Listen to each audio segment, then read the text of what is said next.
What's up, guys? This is Josh here again, coming to you to a new video, deck profile on my Ignites. They're a fairly new set, and like I've told you before, in the past, I used to just not like meta at all, and from what I've seen, this is the most underrated deck that's being released, or been released, or currently in the game. Everybody gave it hype when it had the Master Key Beetle lock, like, oh, you know, uh-oh. Then that ruling got, you know, dispelled and whatnot. But it's a pendulum deck, and if you don't know who I am, like, I played Cleese for a while too. I mean, don't get me wrong, everybody has to play something competitive at some point, but I played Cleese, Control Clee. I didn't play Wavering Turbo whatever. And this is not an 86 turbo, even though it does have the engine in there to do so. This is my Ignite deck profile, and I wanted to share it with you. Plus, you know, I finally got all the cards and I was excited. So, except for the 2 Tyrant's Throws, in which case I just implemented a couple of Mirror Force cards until they come in the mail. So let's get started. We have the Ignite Templar at 3. This whole deck, it's just 3 of each of the Ignites. You got to do it. I mean, to play the deck correctly, you got to have all the 4s, which are key. You know, you got to run the 3 Paladins. It gets the 4 engine. You got to run the 3 Gallants. You got to run the 3 Squire and the 3 Margrave just to have your Ignite engine in place. I mean, that's a lot of cards already. The next is my Rescue lineup. I run double Hamster and 1 Rescue Rabbit because Rescue Rabbit, it's a whole vanilla deck. And the Hamster because you can toolbox out Xyz plays and continue on looping your Ignites if need be. Or even just to complete a scale if somehow you came into a dead spot and you drew into a Hamster, it can literally rescue the game. The next is the Double Summoner Monk for easy rank 4 plays and easy access into the 3 of Royal Magical Library. This card's broken. If this card doesn't get hit in the next ban list, this deck's going to just explode even farther. My last and final, well, not my last and final, my last few cards here are my choice. A lot of people don't run these, and I've seen people that do.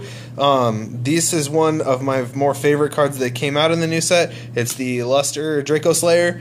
Oh my gosh, the synchro is badass. I suggest at least trying it out, even though people say it drops consistency.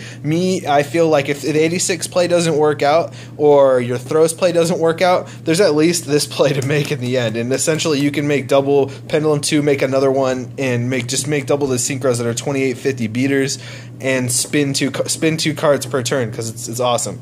The last one is the tech card that I've seen on a lot of people's channels, and I totally agree with what it is, because essentially it is broken in this deck, is the Ultimate Baseball Kid tech.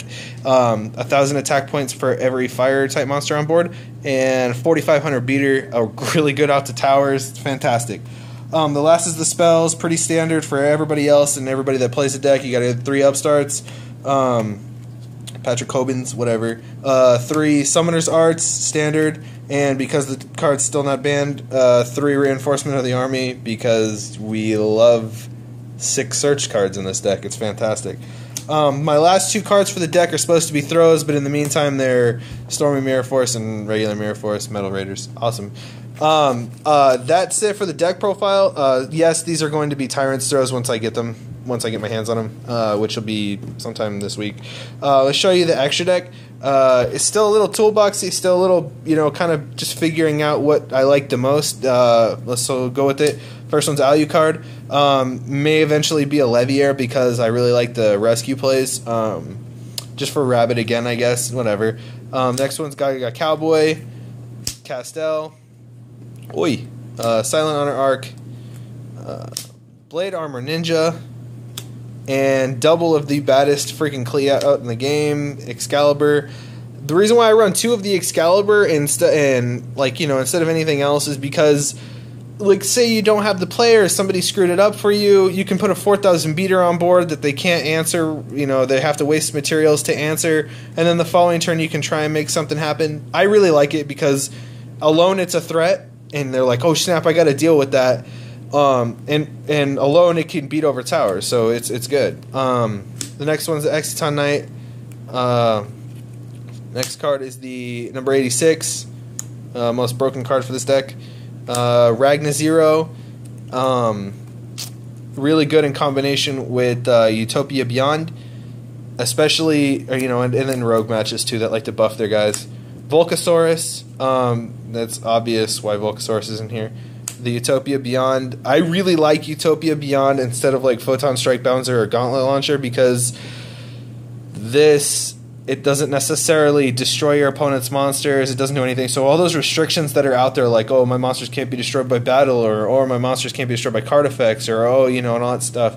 Or they got a huge beater on board. You know, this guy says no. You just bring him out. All your opponent's monsters, if they can be affected at least, will get, you know, attacks to 0. If you combo with a Ragnar 0 play, you get to detach and free pop draw and still swing with, you know, 3,000 or 5,400 depending on whatever you did that play. This card is Gaia Dragon the Thunder Charger. Yeah, ulti. He good with the Volcasaurus play, continue the swing, or, you know, even Utopia Beyond if he's really just got Fiendish Chain or something. The last 2 cards, this is the Ignister. Oh my gosh, the best card in the game. Ignister, Promiser, the Blasting Draco Slayer. I have no idea what happened to my second one. It's got to be in here somewhere. Hold on. Frickin' broken synchro, people. Oh yeah, here he is. Yeah, the last 2 are the Ignisters. This guy is badass. You bring him on board, he literally special summons out from the deck the material you need to use his effect once, and spin, spin, spin. Doesn't destroy, just spin. And then look at that attack, 2850. Gotta be kidding me with that. Thank you for watching, guys. If you liked the video, you know, comment, rate, subscribe. Let me know if you want me to do anything else. I can always do a deck profile of my Klee build that I had. I still have it. It's actually just right here. Yeah, so let me know. Tell me what you think of the Ignites. Tell me if you think that everybody's seriously underrating this deck, because I have yet to see anybody put it in a future top 10 list, and that's driving me nuts. I've literally, if you Throws play a Necros player, they're done. You know, if you Throws play anybody, they're done. And if you really do a good job at toolboxing your side deck, just like anything else, this deck thins out really fast, so there's a really good chance you're either going to draw into the card that you need to shut your opponent down the following turn, or you're going to open up with it. So, I don't know. Just, I feel like this deck is completely underrated. It has so much power, in my opinion, and so much different, like, effect to it. Like, it's not... You can play it the way I plan to, which is a little bit more strategic. I mean, if the first turn 86 is there, obviously I'm going to go for it. If this first turn Tyrant Throws play goes through, then that's what I'm going to do, you know? Oh, there is a card that I did want to talk about. If I don't have it in here yet, but I forgot who, if it was. It was either, I think it was Inch 95 or TCG Lover or somebody. Shout out to both of them because I watch both your videos. It's awesome. Yeah, somebody had Kara Gordon, the Anti-Luminescent Knight. He's a very good card. I plan on picking one up. That's probably who I'll end up replacing my Alu card with. But yeah, get back to me. Peace out.